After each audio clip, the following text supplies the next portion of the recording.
What's up, guys? I'm back.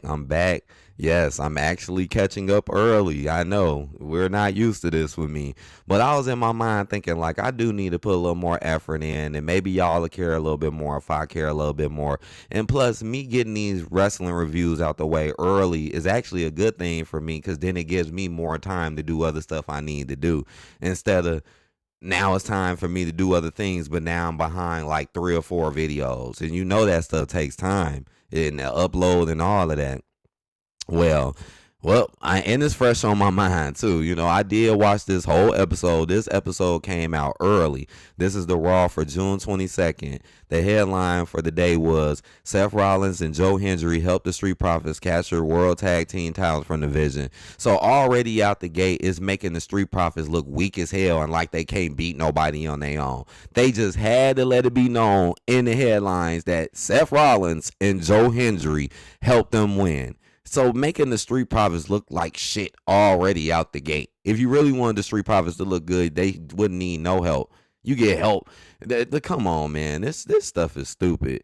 But we gonna talk about it because there was 2 tag title matches on the line last night. So and they main evented this one. So I guess it kind of meant that it's kind of messed up though. You go to the PLE, you don't win at the PLE, but then on a regular Raw episode, now you're winning the titles. And we already know that Mr. H Triple H is gonna book them terrible as hell. He's not gonna book them. How much you want to bet Brie Bella and Paige be booked better than these two? How much you want to bet? And they're probably not gonna have the titles that long either. But let's get to it. The show began with Obafemi and main event Jey Uso stood face to face en route to the King of the Ring final showdown at WWE Night of Champions for a world title opportunity at SummerSlam. Honestly, I did not like this because it's like, nope, Brock still ain't here, which is ridiculous. I mean, this is pretty much the same thing they did with Dom. Let's have them come out and have a little talk and debate because they got a match coming up. Nothing really big, nothing really important here, man. I had a feeling this was going to be nothing because I'm like, what is Oba doing? He ain't finna wrestle. He ain't finna do nothing. This was not a good start to the show. And I like both of these dudes, but this is nothing. We were waiting on the match. Well, we don't care about this, especially if nothing happens.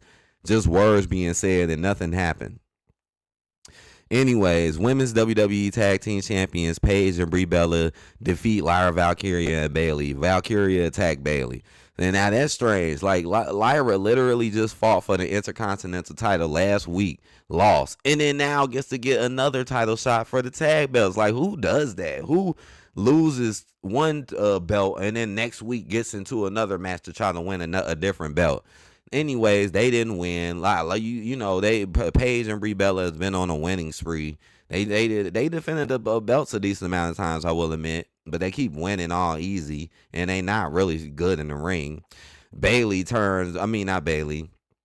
Lyra turns on Bayley afterwards, which nobody really cares about because neither one of these girls were really doing anything before this. And it makes no sense. If anything, it should have been Bayley turning on Lyra. Remember when Bayley was acting crazy and acting flippy and in and out? And then they just threw that out the window and then just made Lyra turn on Bayley, which again, for nothing. Like, Lyra going heel and doing this ain't going to do nothing, right? Lyra is not going to move on to anything and do nothing.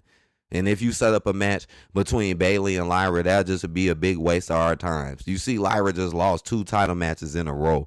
This is just a waste of time. And if they give this a PLE, that'd be even worse. Put this Bayley and Lyra on the PLE. Maxine Dupree has shut down Chad Gable's apology to the Alpha Academy. Now, this segment I actually did like because it made sense. Even though it's ridiculous, Chad Gable, like I said, he goes out, does all the stuff that he do just to come back right back square one where he was. And the only difference is his theme song. But I did like this because at least it makes sense because he was treating them all like crap for no reason before he left. And then it's like, okay, now he wants to apologize to them and make amends with them. So that makes sense. That's why I actually did kind of like the segment. And then Otis and Akira, they wanted to accept his apology, but Maxine stepped in and she was like, no, I'm not going to forget what you did to me. I'm not going to forget how you did us. I don't trust you. And then she left, and then they left. And some people say Maxine is being petty, but in reality, Maxine is just being smart. That's what you got to do with people who do you wrong in the past and they don't give a damn about what they did. You got to stand up for yourself and let these people know, like, look, we're not just going to take you back so easily when you clearly did us wrong for nothing for a long ass time. So she's not being petty. She's actually being smart and being more protective of herself. Because just think about it. When she had her guard down around him, look at all the bullshit. Now she got her guard up. Now you ain't got to worry about nothing goofy with him, right? So it actually makes sense what Maxine did. But we know, like 9 times out of 10, this is the direction that this storyline is gonna go.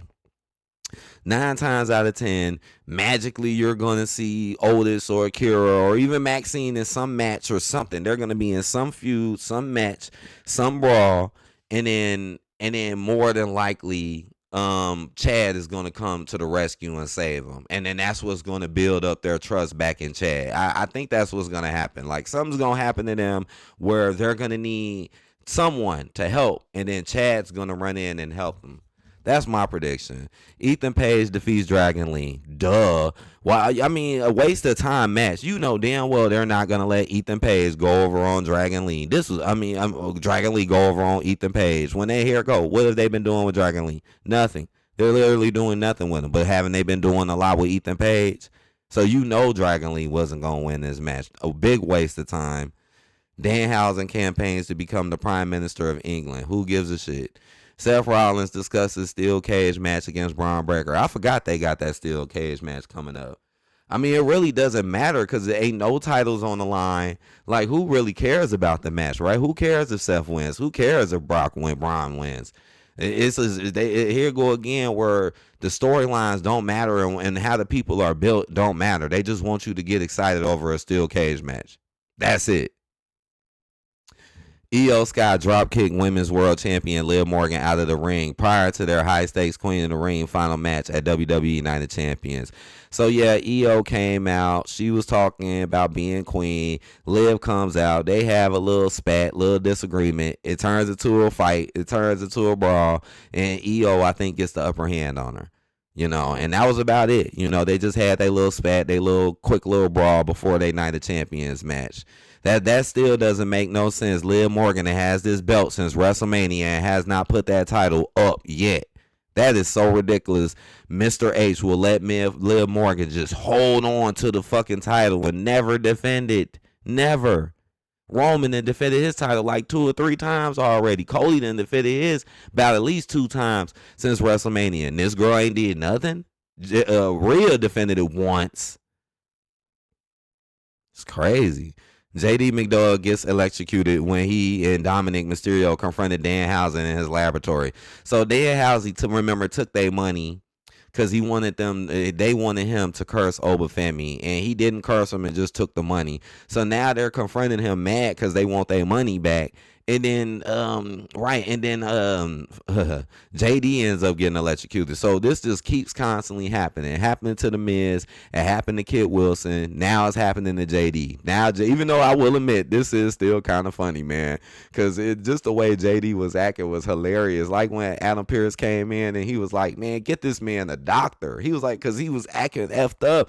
He was, get this man a doctor. And then JD, doctor, hey, how you doing? He shake Adam Pearce's hand. Doctor, hey, how you doing? Like, damn, you that messed up in the head. You think Adam Pearce is the doctor? That's hilarious, though.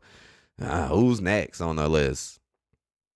LA Knight defeats Jimmy Uso. LA Knight gets a win over Jimmy, which is not shocking because while, they're not going to let Jimmy get over on LA Knight, even though because Jimmy doesn't do nothing anyways, really. What matches he win? They was even saying it during the matches. They were like, he don't really do nothing single. They were saying that during the match.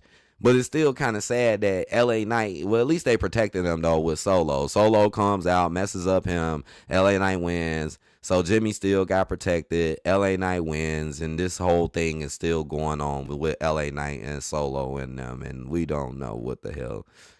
LA Knight being involved is just so out the block. Like, hell yeah. The Street Profits defeat Braun Breaker and Austin Theory to capture the world tag team titles. I actually like this match. This match was actually pretty solid, I will admit. And then it had its boring parts though, like when Montez was in the ring getting beat up for 20,000 years. But it had its moments. It had its exciting moments. It went back and forth. Then Logan Paul got involved. Fucking right. Joe Hendry got involved. Seth Rollins got involved. They definitely pulled a lot of shenanigans at the end of this one for the Street Profits to win. And, brass knuckles get used. It was still a pretty good match, though, in my honest opinion. And, yeah, they win. Oh man, why are they back overseas again too? Y'all was just literally overseas like a week ago. But we know the real reason why Mr. H keeps going overseas, because he gets more money over there and the fans are not as hip and as caring to what the product is. In America, we kind of know what it is and been used to it for years. We're not so accepting of garbage. You see, you go overseas and they'll just accept any booking. They'll just accept any garbage. They'll accept anything, really. That's why he go over there too, to make it look like he's better than what he is with his booking and to make money. Because in America, they going to be thinking less twice about spending their money for you because we're more used to it. Out there overseas, they ain't as used to it. So they going to be quick to spend their more money. Because that's getting annoying too. I'm starting to get annoyed by these overseas crowds because they're messing up what's really going on. Like, they're y'all cheering for people who really shouldn't be cheering for and stuff. And y'all just doing too much. Y'all just want to be heard, really. But hit the like button. I'll give this episode, it's at least a 3. Let me see. Do I want to give it a 4? I guess not. I guess it doesn't deserve a 4. I'm looking, but no. This episode was still kind of lackluster. No Roman, no Becky. Now, a lot of people just wasn't here on this episode. Jacob didn't do anything. Remember all that stuff that Jacob did last week? Well, this week, Jacob didn't do nothing. Please hit that like button, guys. Tell me what you're thinking. I'll talk to you guys later. I'm fully caught up now. I can't believe it. See y'all later. Peace.